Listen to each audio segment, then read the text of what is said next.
இனிய தமிழ் வணக்கம். வெல்க தமிழ். தால்னா நாக்குங்க. நாவை அசைத்து பாடுவதால் தாலாட்டுன்னு பேரு. தாலாட்டு என்பது இன்றைய நாகரிகத்தில் மறைந்து கொண்டே வருகின்றது. தாய்மொழி அப்படின்னு ஏன் தெரியுமாங்க பேர் வந்துச்சு? தாய் போன்ற மொழி தாய்மொழி அப்படின்னு சொல்லுவாங்க. தாயின் வாய் வழியாக பேசுகின்ற மொழி குழந்தையின் செவிக்கு முதலாக கேட்கின்றது.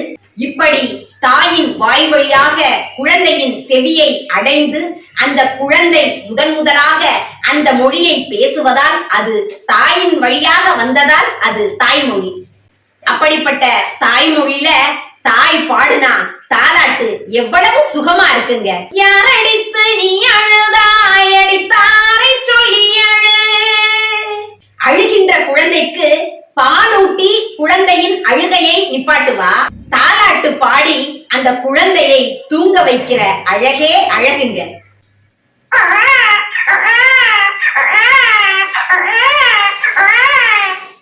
இப்படி அழுகின்ற குழந்தைக்கு எப்படி தெரியுமா தாய் தாலாட்டு பாடுவா?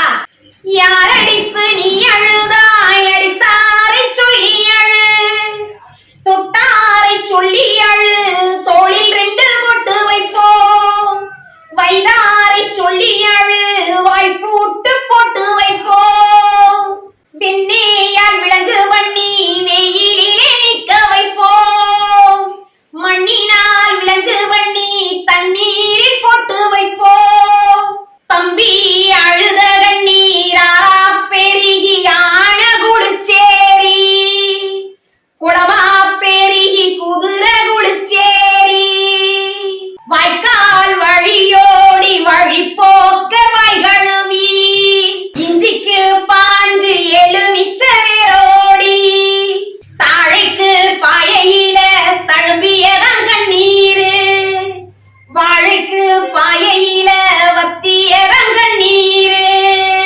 இந்த தாலாட்டு பாட்டுல மேலோட்டமா பார்க்கும் பொழுது உங்களுக்கு தாய் ஏதோ பாடுறா வாய்க்கு வந்தபடி அப்படின்னு தான் நாம நினைப்போம். ஆனா தமிழை மட்டும் வளர்க்கலங்க தாலாட்டுல. அறிவியல் கருத்துக்களையும் நாசூக்கா வைக்கிறாங்க தாய். ஆர்க்கிமிடிஸ் தத்துவத்தை இதுல வச்சிருக்கா அப்படின்னு சொன்னா யாராச்சும் நம்புவீங்களா? ஆர்க்கிமிடிஸ் தத்துவம் என்ன?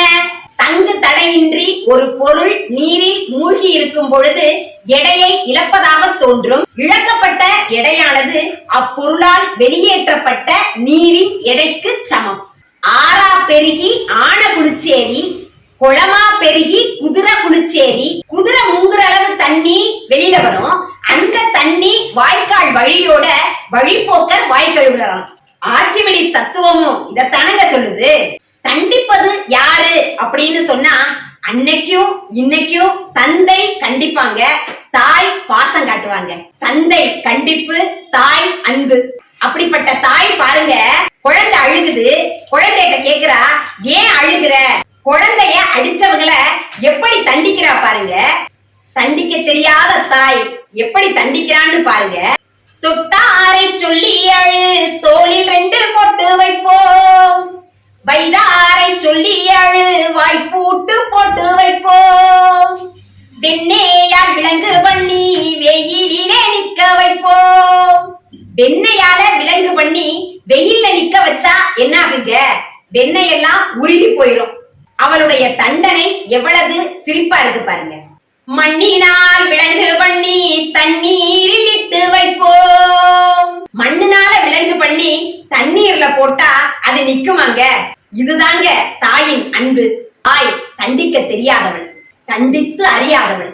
அறிவியல் தெரியாத அன்றைய தாய் ஆர்க்கிமிடிஸ் தத்துவத்தை தாலாட்டுல ஆறாரோ பாடல்ல எப்படி புகுத்தி சொல்லியிருக்கா பாருங்க. தாலாட்டு தாயன்பு இன்றும் தொடர்கின்றதா? நன்றி.